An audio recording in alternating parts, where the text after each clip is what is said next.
नमस्कार, मैं अंजना शर्मा और आप देख रहे हैं RNT न्यूज लाइव। आइए एक नजर डालते हैं इस वक्त की खास खबर पर। रूस ने यूक्रेन पर 93 मिसाइल, 200 ड्रोन दागे, बैलिस्टिक मिसाइल में बिजली संयंत्रों पर हमला। जेलेंस्की बोले, रूस के आतंक को दुनिया खत्म करे। रूस ने यूक्रेन पर दर्जनों मिसाइल से हमला किया है। शुक्रवार सुबह रूस ने यूक्रेन पर ताबड़तोड़ हमले करते हुए 93 मिसाइल और 200 ड्रोन दागे। इस हमले में रूस के टारगेट पर यूक्रेन का पावर ग्रिड और गैस इंफ्रास्ट्रक्चर था। हमले के बाद यूक्रेन के राष्ट्रपति ने अंतर्राष्ट्रीय समुदाय से रूसी राष्ट्रपति व्लादिमीर पुतिन के खिलाफ कार्रवाई करने की अपील की है। न्यूज एजेंसी AP की रिपोर्ट के मुताबिक इस हमले को यूक्रेनी राष्ट्रपति जेलेंस्की ने 3 साल में यूक्रेन की ऊर्जा क्षेत्र पर रूस का सबसे बड़ा हमला बताया है। यूक्रेनी वायुसेना के मुताबिक रूस ने हमले में कई क्रूज मिसाइलें और बैलिस्टिक किंजल मिसाइल का इस्तेमाल किया है। रूस की ओर से ये हमला यूक्रेन के पश्चिमी क्षेत्र में किया गया है।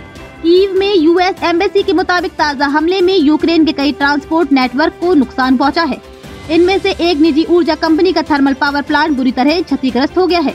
81 मिसाइलों को यूक्रेन की सेना ने हवा में किया नष्ट। राष्ट्रपति व्लादिमीर जेलेंस्की ने कहा कि यूक्रेन की सेना ने रूस की ओर से दागी गई मिसाइलों में से 81 को हवा में ही नष्ट कर दिया। इनमें 11 क्रूज मिसाइलें शामिल हैं। जेलेंस्की ने कहा कि रूसी मिसाइलों को अमेरिकी की F-16 लड़ाकू विमान से इंटरसेप्ट कर नष्ट किया गया। दुनिया भर के देश मिलकर रूस के आतंक को करे खत्म। व्लादिमीर जेलेंस्की ने अपने टेलीग्राम चैनल पर पोस्ट करते हुए लिखा कि रूस हथियार का इस्तेमाल कर लाखों लोगों में आतंक पैदा करना चाहता है। उन्होंने अंतर्राष्ट्रीय समुदाय से अपील करते हुए कहा कि हम चाहते हैं रूसी राष्ट्रपति व्लादिमीर पुतिन के खिलाफ अंतर्राष्ट्रीय समुदाय एकजुट हो। जेलेंस्की ने आगे कहा कि इस आतंक को रोकने के लिए दुनिया भर के देशों को एकजुट होकर जवाब देना होगा, तभी इसी आतंक को रोका जा सकेगा। इस हमले को लेकर रूस की रक्षा मंत्रालय ने बयान दिया है। उन्होंने कहा कि हमने यूक्रेन की ओर से बुधवार को किए गए हमले का जवाब दिया है।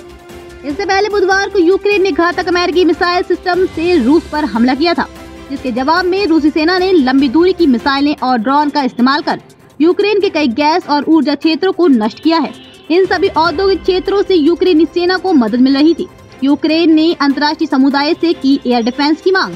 घटना को लेकर यूक्रेन के विदेश मंत्री एंड्री सिबिहा ने रूस पर आरोप लगाया है। उन्होंने सोशल मीडिया प्लेटफॉर्म X पर लिखा कि रूस हमारे ऊर्जा क्षेत्रों को नष्ट करने की कोशिश कर रहा है। हम इस तरह के आतंक को रोकने के प्रयास में हैं।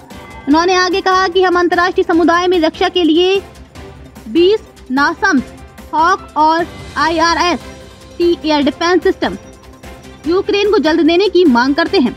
रूस के निशाने पर क्यों है यूक्रेन का power grid?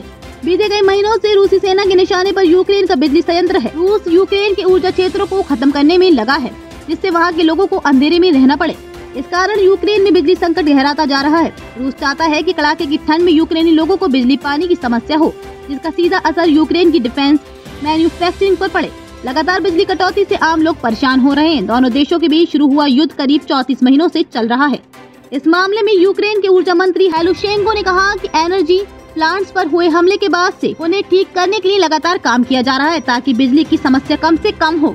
News agency Reuters की खबर के मुताबिक धमाका इतना तेज था, इसकी आवाज यूक्रेन के काला सागर में स्थित ओडेसा बंदरगाह तक सुनाई दी गई। कितना ताकतवर है रूस का Kinjal ballistic missile.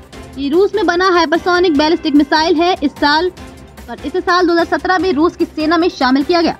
Kinjal speed of sound में भी 5 गुना तेजी से ट्रैवल करती है। इसकी मिसाइल की रेंज 1200 मील है। इसकी अधिकतम गति 12,350 किलोमीटर प्रति घंटा होती है। ये एक बार में 480 किलो विस्फोटक ले जा सकती है। जेलेंस्की बोले, यूक्रेन के कब्जे वाली जमीन नाटो कंट्रोल करे। इंटरव्यू में कहा, सीज फायर हो तो इस बात की भी गारंटी मिले कि पुतिन वापस नहीं आएंगे।